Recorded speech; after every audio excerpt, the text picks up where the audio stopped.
Halo teman-teman, saya Alvin Lee.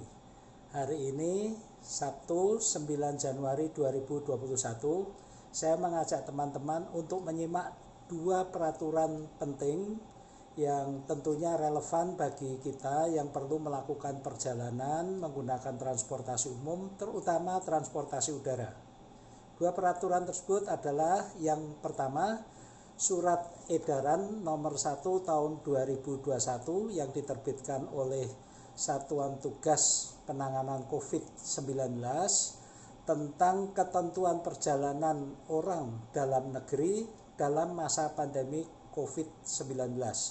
Dan yang kedua adalah Surat Edaran nomor 3 tahun 2021 dari Kementerian Perhubungan tentang petunjuk pelaksanaan perjalanan orang dalam negeri dengan transportasi udara dalam masa pandemi COVID-19. Baik, kita mulai dengan yang pertama, yaitu SE1 tahun 2021 dari Satgas Penanganan COVID-19. SE ini merupakan kelanjutan atau penyempurnaan dari SE sebelumnya yang mengatur perjalanan kita pada tahun 2020, khususnya pada bulan Desember tahun 2020. Dalam SE1 ini dicantumkan bahwa untuk perjalanan dalam negeri, baik itu melalui angkutan darat, laut, udara maupun kereta api, itu diwajibkan kita melakukan uji COVID, ya, baik itu usap PCR maupun rapid antigen.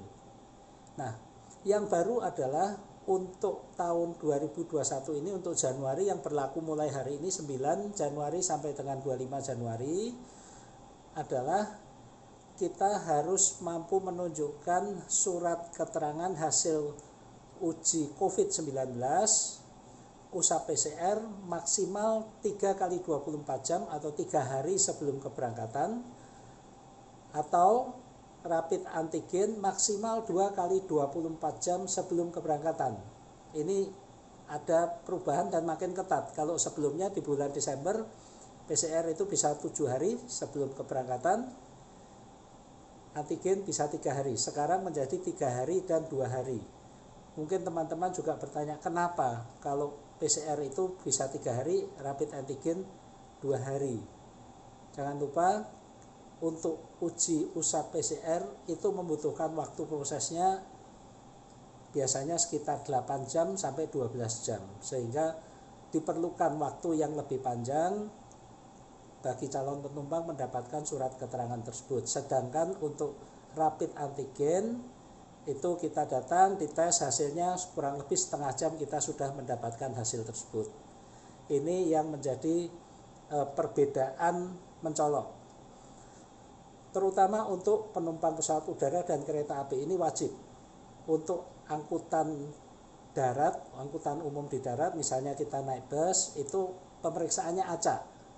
Sedangkan kalau kita berkendara pribadi, terutama di Pulau Jawa, ini hanya dihimbau agar kita juga membawa surat keterangan tersebut. Peraturan ini juga berlaku untuk ke Bali. Tadinya Bali mempunyai peraturan tersendiri, tapi hari ini Gubernur Bali juga menerbitkan perubahan peraturan tersebut. Nah, yang kedua adalah Surat Edaran nomor 3 tahun 2021 dari Kementerian Perhubungan yang merupakan petunjuk pelaksanaan lebih detail lagi daripada yang diatur oleh SE1 Satuan Tugas Penanganan COVID. Saya tidak akan masuk detailnya, ada beberapa poin yang patut menjadi perhatian kita. Pertama adalah poin 3B. Ini menarik. Poin 3B mencantumkan bahwa penumpang pesawat udara tidak diperkenankan untuk berbicara baik itu satu arah maupun dua arah, baik itu langsung maupun menggunakan telepon selama penerbangan. Jadi siap-siap jangan berbicara di dalam pesawat. Bagi saya sih ini juga bonus. Biasanya kalau pesawat pagi, saya begitu masuk pesawat saya maunya tidur. Tapi kalau penumpang di sebelah saya ngajak ngobrol, ya terpaksa melayani ngobrol. Nah, sekarang ini kesempatan untuk kita bisa istirahat, nggak usah ngobrol, bisa langsung tidur gitu.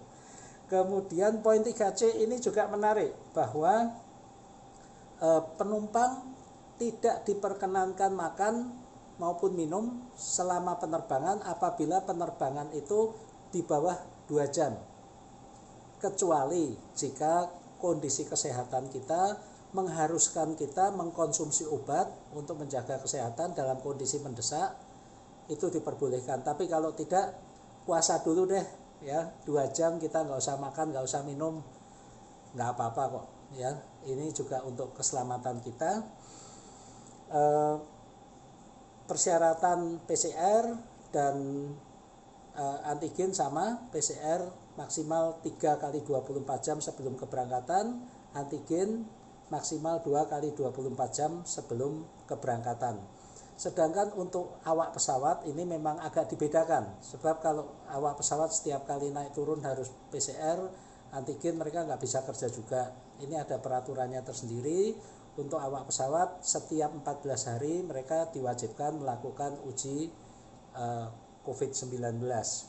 Nah, yang menarik ini adalah poin 5. Poin 5 ini yang sering menjadi keberatan kisruh ya. Kalau pada tahun lalu surat edaran nomor 13 tahun 2020 dari Kementerian Perhubungan itu mengatur bahwa sebuah pesawat yang jet itu maksimal diisi hanya 70% dari daya muatnya, 70% dari kapasitas. Jadi kalau pesawat itu maksimal penumpangnya 200 penumpang, maksimal hanya boleh diisi 140.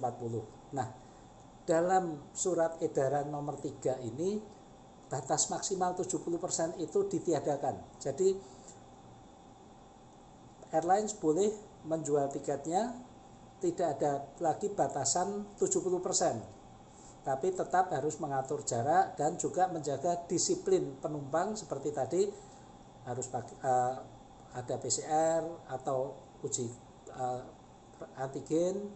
Kemudian selama penerbangan kita juga wajib pakai masker ya, menjaga jarak, tidak boleh bicara, tidak boleh makan minum. Jadi teman-teman juga tidak perlu gusar kalau yang biasanya kursi tengah itu dikosongkan sekarang diisi. Ini peraturannya sudah dihapus karena sudah ada peraturan yang lebih ketat itu tadi ya, tesnya juga 2 hari maksimal sebelum berangkat ya. Kemudian tidak boleh makan minum, tidak boleh bicara. Nah, bagi airlines diwajibkan menyediakan 3 baris kursi, biasanya kan duduknya 3-3, itu 3 baris kursi disediakan ini untuk cadangan apabila ada penumpang yang selama penerbangan merasa kurang sehat atau mungkin tiba-tiba sakit, itu penumpang tersebut bisa diisolasi atau ditempatkan di 3 baris ini agar mungkin bisa berbaring dan sebagainya. Ini beberapa poin yang perlu kita perhatikan. Untuk lebih jelasnya saya menghimbau teman-teman unduh saja ya SE 1 2021 dari Satgas Penanganan Covid dan SE 3 2021 dari Kementerian Perhubungan, baca semuanya, tentu detailnya ada di sana. Nah, bagi saya secara pribadi, saya menilai bahwa pengetatan masa antara pengambilan spesimen uji COVID ini dengan masa keberangkatan makin pendek, ini sebetulnya makin baik. Karena ketika kita melakukan tes, itu adalah potret kondisi kita ketika diambil spesimen.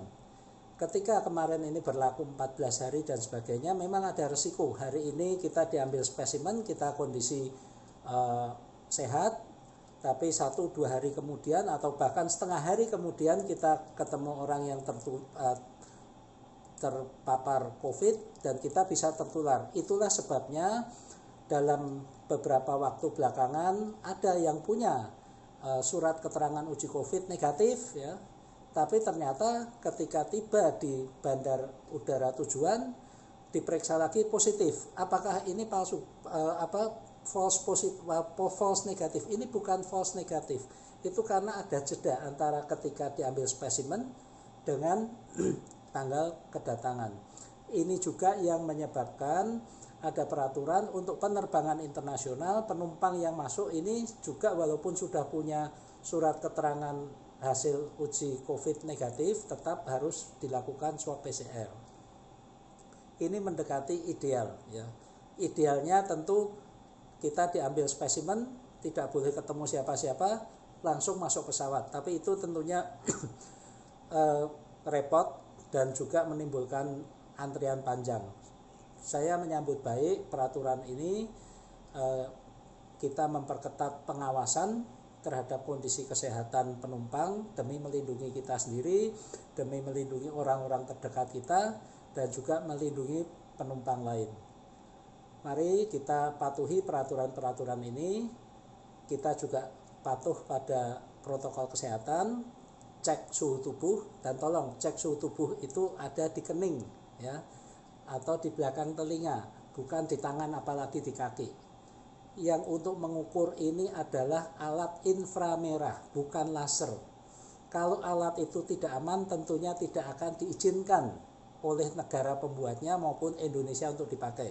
Jadi cek suhu tubuh di kening, kemudian pakai masker, sering-sering bersihkan tangan, jaga jarak, dan patuhi peraturan untuk penerbangan ini. SE1 2021 Satgas Penanganan COVID dan SE3 2021 Kementerian Perhubungan, khususnya Direktorat Jenderal Perhubungan Udara. Demikian, semoga bermanfaat. Semangat dan sehat selalu.